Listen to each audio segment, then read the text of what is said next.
জানতে চাওয়া হয়েছে 7 ভাগে কুরবানি করা যাবে কিনা। এই ধরনের প্রশ্ন কিন্তু আমরা আগে শুনতাম না। রিসেন্টলি কিছু কিছু স্কলারদের আলোচনা বা এতে করে লোকজন হয়তো বিভ্রান্তিতে ভোগেন কিংবা একটা ধোঁয়াশা তৈরি হয়, ফলে এই প্রশ্নটি করা হচ্ছে। আমরা আবহমান কাল থেকে আমাদের প্রিয় মাতৃভূমি বাংলাদেশে হয়তো ছাগল কুরবানি দিয়েছি অথবা গরু কুরবানি দিয়েছি সর্বোচ্চ 7 ভাগে।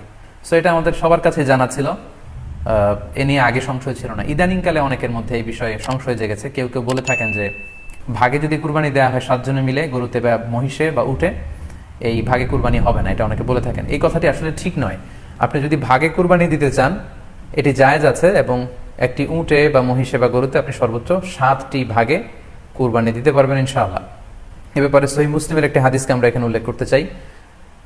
সাইয়েদনা জাবের রাদিয়াল্লাহু তাআলা আনহু থেকে বর্ণিত, তিনি বলেন, ক্বালা হাজাজনা মা রাসূলিল্লাহি সাল্লাল্লাহু আলাইহি ওয়াসাল্লাম, আমরা আল্লাহর রাসূল সাল্লাল্লাহু আলাইহি ওয়াসাল্লামের সাথে হজ করেছি। ফানাহারনাল বাঈরা আন সাবআ, সেখানে আমরা উট কুরবানি দিয়েছি 7 জনের পক্ষ থেকে। ওয়াল বাকরাতা আন সাবআ, আর আমরা সেখানে গরু কুরবানি দিয়েছি 7 জনের পক্ষ থেকে। খুব সুস্পষ্ট, একটি উটে ওনারা 7 জন অংশগ্রহণ করতেন, একটি গরুতে 7 জন অংশগ্রহণ করতেন।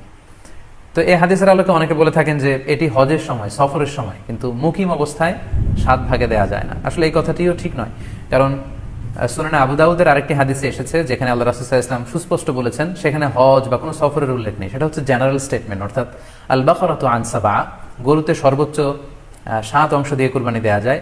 ওয়াল জাজুরু আন সাবআ, আর উটের ক্ষেত্রেও সর্বোচ্চ 7 অংশ দিয়ে কুরবানি দেওয়া যায়। তো এই হাদিস, দ্বিতীয় যে হাদিসটি উল্লেখ করলাম, এটা হচ্ছে জেনারেল স্টেটমেন্ট। সেখানে সফর মুকিম কোনো কথা বলা হয়নি। ইন জেনারেলি বলা হয়েছে যে উটে 7 ভাগ দেওয়া যায়, গরুতে 7 ভাগ দেওয়া যায়। সো আমরা যারা ভাগে কুরবানি দিচ্ছি 7 জন মিলে একটি গরু, আপনারা নিঃসন্দেহে সানন্দ চিত্তে নিশ্চিন্তে কুরবানি দিতে পারেন। সহিহ হাদিসের আলোকে এটি সাব্যস্ত, এতে কোনো সমস্যা নেই ইনশাল্লাহ। তবে ভাগে কুরবানিতে কিংবা যৌথ কুরবানিতে কয়েকটি বিষয় আমাদেরকে খেয়াল রাখতে হবে। নাম্বার 1 হচ্ছে নিয়ত। আপনাদের ইন্টেনশনটা ক্লিয়ার হতে হবে। প্রত্যেকেরই যাতে একই ইন্টেনশন থাকে, সবারই যাতে ইন্টেনশন থাকে যে শুধুমাত্র আল্লাহ তাআলা সন্তুষ্টির জন্য আমরা এই কুরবানি দিচ্ছি। এখানে কয়েকজনের যদি ইন্টেনশন থাকে যে আল্লাহ সন্তুষ্ট, অন্যজনের যদি নিয়তে ঝামেলা থাকে, তাহলে কিন্তু কুরবানিটা প্রশ্নবিদ্ধ হয়ে যাচ্ছে। কারণ ইন্নামাল আমালু বিন্নিয়াত, ইয়ানি ইন্নামা সাওয়াবুল আমালি বিন্নিয়াত, সমস্ত কাজের প্রতিদান দেয়া হবে আপনার ইন্টেনশন বা নিয়তের উপর ভিত্তি করে। সো এজন্য যারা খুব বেশি মুখলেস, খুব বেশি মুত্তাকি, তারা অনেক সময় যৌথ কুরবানি দিতে চান না। তাদের সামর্থ্য না থাকলে ছোট একটা ছাগল দিয়ে তারা একাকি কুরবানি দিতে চান। The safe, he want to be in the safer side. কারণ যৌথ কুরবানি দিতে দিতে যে কার মনে কি চিন্তা, কার মনে কি নিয়ত, আমরা কিন্তু কিছু জানি না।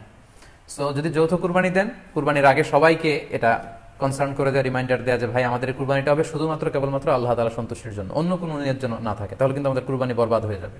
এটা হচ্ছে প্রথম কনসার্ন। 2 নম্বর কনসার্ন হচ্ছে হালাল উপার্জন দিয়ে কুরবানি হতে হবে। যৌথ কুরবানিতে কেউ কেউ যদি এমন থাকে যাদের উপার্জন হালাল না, সেই কুরবানি কিন্তু আল্লাহ তাআলার দরবারে কবুল হবে না। সো এটা খুব গুরুত্বপূর্ণ একটা বিষয়। আরেকটা হচ্ছে লৌকিকতা। লৌকিকতা যদি থাকে তাহলেও কুরবানি কবুল হবে না। যৌথ কুরবানিতে কারো যদি এটা থাকে যে আমার গরুটা সবচেয়ে বড়, আমাদের গরুটা এলাকার সবচেয়ে বড় গরু, এবং সবাইকে বলে বেড়াচ্ছে যে এইবারের গরুটা সবচেয়ে বড় হয়েছে, আমার চেয়ে বড় গরু কেউ দিতে পারে না এই এলাকায়, তো এই জাতীয় যদি লৌকিকতা প্রবণতা কারোর মধ্যে থাকে, তাহলেও কিন্তু তার কুরবানি কবুল হবে না। সো যৌথ কুরবানি যদি আপনারা